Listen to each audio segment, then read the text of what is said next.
ఈ ఉదయకాలం సంఘముగా మిమ్మల్ని ఆరాధించడానికి మీరు కృప ఇచ్చారు.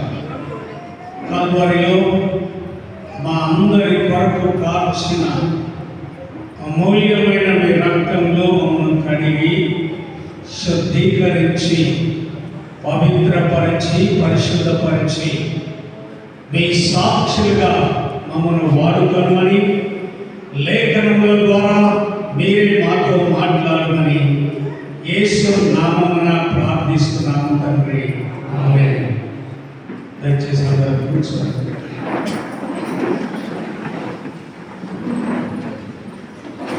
ప్రియులారా, ప్రభు నామమున మీ అందరికీ శుభములను తెలియజేయచ్చు.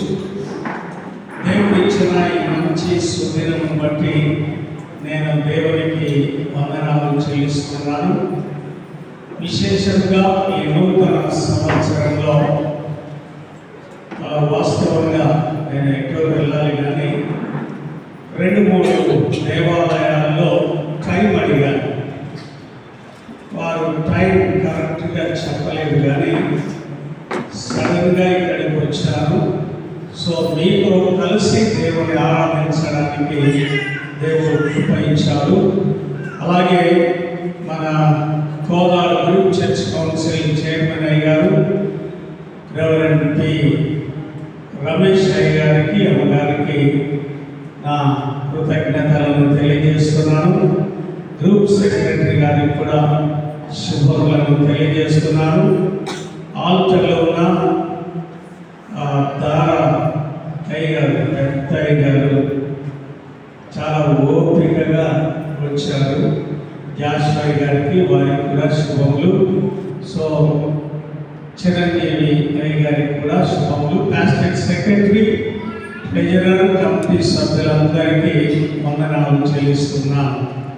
ప్రియులారా, నేను త్వరగా కొన్ని మాటలు చెప్పి వేరొక స్థలానికి వెళ్ళడానికి రెడీ అవుతున్నాను. మత్తయి సువార్త 16వ అధ్యాయము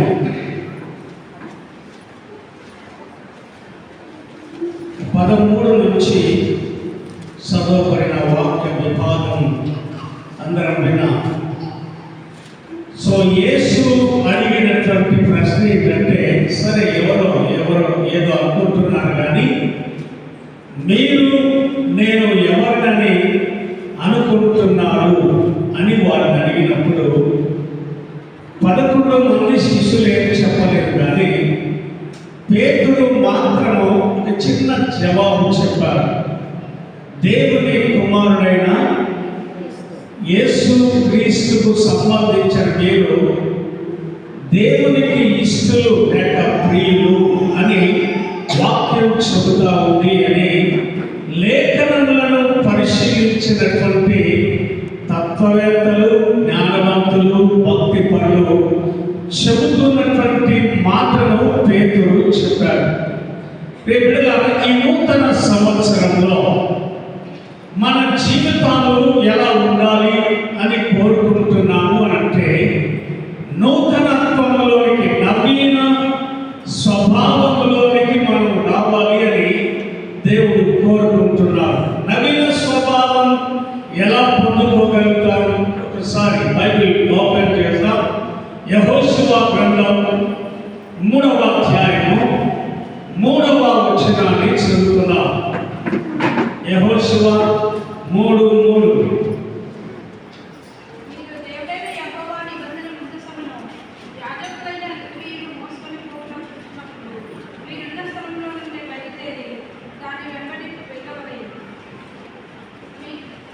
మీరు వెళ్ళు త్రోవ ఇంతకు ముందు వెళ్ళినది కాదు. మీరు వెళ్ళు త్రోవ ఇంతకు ముందు వెళ్ళినది కాదు. మీరు వెళ్ళే సంవత్సరం ఇంతకు ముందు సంవత్సరం లాంటిది కాదు. సో 2025 ఎలాంటిది అని ఆలోచన చేసినప్పుడు 24వ సంవత్సరం లాంటిది కాదు అని అన్నాడు. ఎలా కాదు? మీరు దానిని వెంబడించాలి. వెంబడించాలి అంటే నేనంటే మీరు నమ్ముతున్నాం.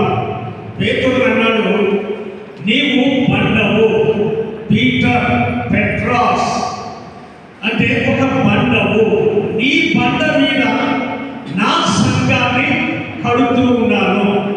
పాతాళ లోక ద్వారములో సంఘం ఎదుట నిలువ చాలదు. కారణం ఏంటి అంటే ఇది దేవుని సంఘం.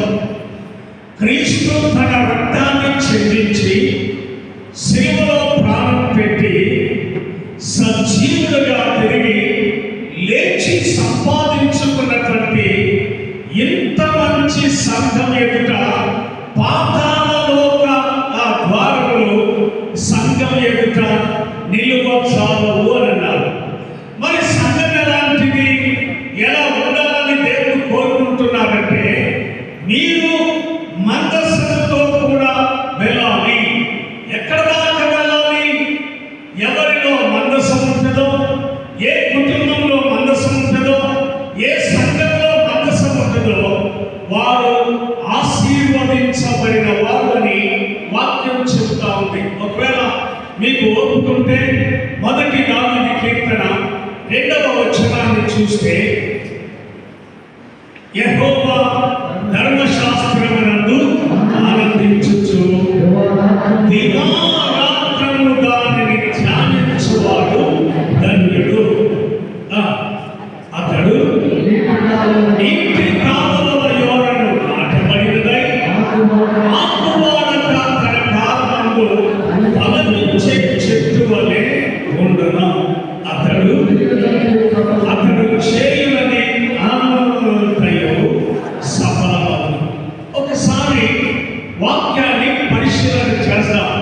యెహోవా ధర్మశాస్త్రమునందు ఆనందించుచు. ఎప్పుడు వినేదిగా మీకు చెప్పేది మా బుద్ధులే అని అనుకోకూడదు. ఎందుకు అనుకోకూడదు? చూద్దాం. లూకా సువార్త 10వ అధ్యాయము 38వ వచనాన్ని చదువుదాం. చిరంజీవి చదువు. లూకా 10:38. అంతటి వారు ప్రయాణమై పోవచ్చుండగా ఆయన ఒక గ్రామంలో ప్రవేశించెను. మార్త అను ఒక స్త్రీ ఆయనను తన ఇంట చేర్చుకునెను. ఆమెకు మరియా అనే సహోదరి ఉండెను.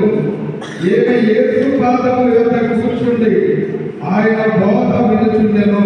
యేసు పాదముల యొద్ద కూర్చుండి ఆయన బోధ వినుచుండెను. యేసయ్య బోధ వినుచు ఉండెను. నా వైపు చూడండి. మరియా, మార్తలు, లాజరు ఒక కుటుంబం. యేసు మరియా మార్తల ఇంటికి వచ్చాడు. మరియా మార్తేమో చాలా పనులు పెట్టుకుంది. కానీ మరియా ఏం చేసింది? నేనేం మాట్లాడాలి, మీకు ఇంట్రెస్ట్ లేకుంటే అడగండి. 2 మాటలు చెప్పి వెళ్ళిపోవాలి. మార్త ఏం చేసింది? దేవుడు తక్కువ. మరియా యేసు పాదముల యొద్ద కూర్చుండి ఆయన బోధ వినుచు ఉండెను. ఒక స్త్రీకి దేవుడిచ్చే కృప ఏంటో తెలుసా? ఒక స్త్రీ భుజం మీద దేవుడు కుటుంబ భారాన్ని పెట్టాడు. ఒక స్త్రీ భుజం మీద సంఘ భారాన్ని పెట్టాడు. ఒక స్త్రీ భుజం మీద ఒక పట్టణం లేక ఒక గ్రామం యొక్క బాధ్యత భారాన్ని ఉంచాడు. ఒక స్త్రీ ఏం చేయాలి? ఇస్సాకు కొరకు సిద్ధపడిన రెబెకా అవేం చేసిందంటే ఆ ఒంటరికి ప్రయాణం చేసి వస్తా ఉంది. అంతేనా? చెప్పండి. ఎవరు మాట్లాడకపోతే జనరల్గా మనకు కావాల్సింది ఏంటంటే చూద్దాం. ఆదికాండం 24వ అధ్యాయం 63వ వచనాన్ని చూద్దాం. సాయంకాలమున ఇస్సాకు పొలంలో ధ్యానించ బయలువెళ్ళెను. చూసినప్పుడు వెంటనే వచ్చుచుండెను. రిబ్కా కన్నులెత్తి ఇస్సాకును చూసి ఒంటె మీద నుండి దిగి మనల్ని ఎదుర్కొనేందుకు పొలంలో నడుచుచున్న ఆ మనుషుడు ఎవరని దాసుని అడగగా ఇతడు నా యజమానుడని చెప్పెను.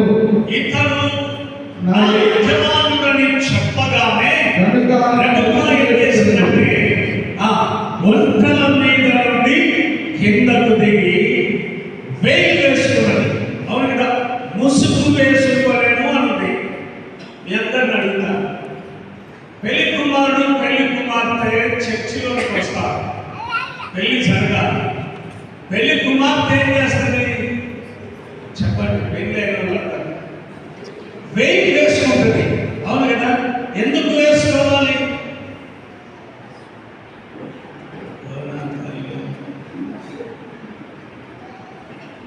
సరే, హిందువుల సంగతి చెప్తారు, మాసికం కడతారు.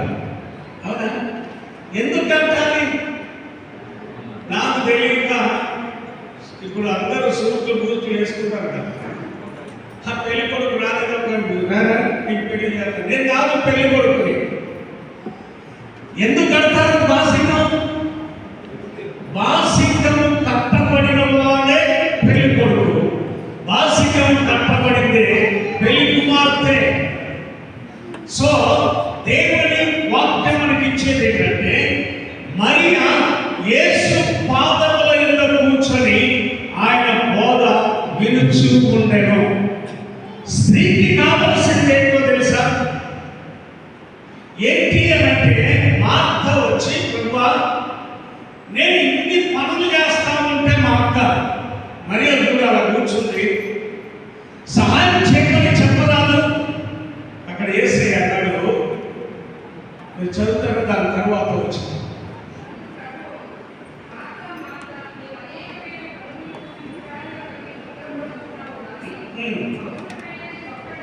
యేసు మార్తతో చెప్పిన మాట అవసరమైనది ఒక్కటే. ఏది ఒకటి? నా వైపు అవసరమైనది ఒక్కటే. చాలా పనులు పెట్టుకున్నావు, కానీ కావాల్సింది ఏంటో తెలుసా? అవసరమైనది ఒక్కటే.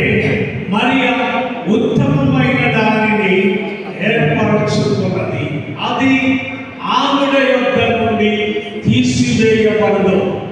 ఒక స్త్రీకి ఏం కావాలో తెలుసా? నీ భర్త గురించి నీ జ్ఞాపన, నీ పిల్లల గురించి నీ జ్ఞాపన, తోడి వారి గురించి నీ జ్ఞాపనం చేయడానికి ఒక భారం ఇచ్చాడు. ఒకరోజు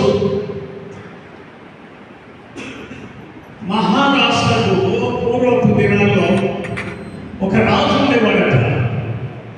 ఆ రాజు ఆ రాష్ట్రాన్ని, ఆ దేశాన్ని పరిపాలించుకుంటూ ఉంటే దేవుడు ఆయన ప్రేమించి ఒక కుమార్తెను ఇచ్చాడు. కుమారుడు లేదు, ఇంకా కుమార్తె లేదు, కానీ ఒకే కుమార్తెను ఇచ్చాడు. ఆ కుమార్తెను అల్లారు ముందుగా పెంచుకుంటున్నాడు. అమ్మాయి పెద్దగైంది, పెళ్ళిడికి వచ్చింది. అప్పుడు తండ్రి రాజు నా బిడ్డకు పెళ్లి చేయాలని ఒక చిన్న అనౌన్స్మెంట్, నా బిడ్డను ఎవరైనా పెళ్లి చేసుకోవాలనుకుంటే మా ప్యాలెస్ ముందు ఒక స్విమ్మింగ్ పూల్ ఉంది. స్విమ్మింగ్ పూల్లో ఈదడి నుండి అద్దరికి ఎవరైతే ఈదుకుంటూ వెళ్తారో వారికి నా బిడ్డను ఇస్తానని ప్రకటన చేయించారు. ఆయా దేశాలు, ఆయా రాష్ట్రాల నుండి యవనస్తులు రాని వచ్చారు అక్కడికి. So just they are getting ready. అయితే అక్కడికి వచ్చినాక రాజు ఇంకొక ప్రకటన చేశాడు, మీరు నీళ్ళలో దూకండి, కానీ ఈ స్విమ్మింగ్ పూల్లో 12 మొసలు ఉన్నవి. ఏమని? వాటిని తప్పించుకొని బయటికి రావాలి. అందరూ ఒకడుగు వెనక్కి వేస్తూ ఉన్నారు. ఒక యవనస్తుడు నీళ్ళలోనికి దూకాడు. ఈత కొట్టుకుంటూ వాటిని తప్పించుకొని మెల్లగా బయటకు వచ్చాడు. ఈ అమ్మాయి గడ్డ పట్టుకుంది, పరుగున అందరికీ పరిగెడతా ఉంది. దగ్గరికి వచ్చింది. వాడేమన్నాడు? అమ్మాయి అలా ఏంటి ఈత కొట్టాడుగా, దండ వేస్తున్నాడు, నాకు భర్త అయితే అనుకుని వచ్చింది. వాడేమన్నట్టు ఆగు అని అన్నాడు. అని ఎవరు నన్ను నీళ్ళలో దూకించాడో వాడు కావాలి నాకు. ఎవరంట? అప్పుడు వాడికి తెలియదు నీళ్ళలో దూకుతానని. ఎవడో రమేష్ అయ్యా దాంట్లో వెనక నుండి నెక్కనే వాడు నీళ్ళలో పడిపోయాడు. మనకు అర్థం కావాల్సింది ఏంటి అని అంటే the subject. We need particular subject. ఏంటి సబ్జెక్ట్ అని అంటే దేవుని వాక్యము దగ్గరికి వచ్చిన తర్వాత మరి ఉత్తమమైన దానిని ఏర్పరచుకుంది. అది ఆమె యొక్క నుండి తీసివేయబడదు. ఒక స్త్రీకి దేవుడు ఎంత గొప్ప కృపనిచ్చాడో తెలుసా? ఉదయం డోర్ ఓపెన్ చేస్తుంది, అవును కదా, పనులన్నీ జరిగిస్తుంది. నైట్ మళ్ళీ డోర్ క్లోజ్ చేసేంత వరకు బాధ్యత ఎవరికంటే ఒక స్త్రీకి మాత్రమే. స్త్రీ దేవుని సన్నిధిలో కూర్చొని విజ్ఞాపనలు చేస్తూ ఉండగా దేవుడు అనేకమైన విషయాలను బయలుపరుస్తాడు. ఎందుకు బయలుపరుస్తాడు? ఏమేమి బయలుపరుస్తాడు చూద్దాం. మీ దగ్గర బైబిల్ ఉంది కదా, నిర్గమాకాండం 2వ అధ్యాయము 3వ వచనం.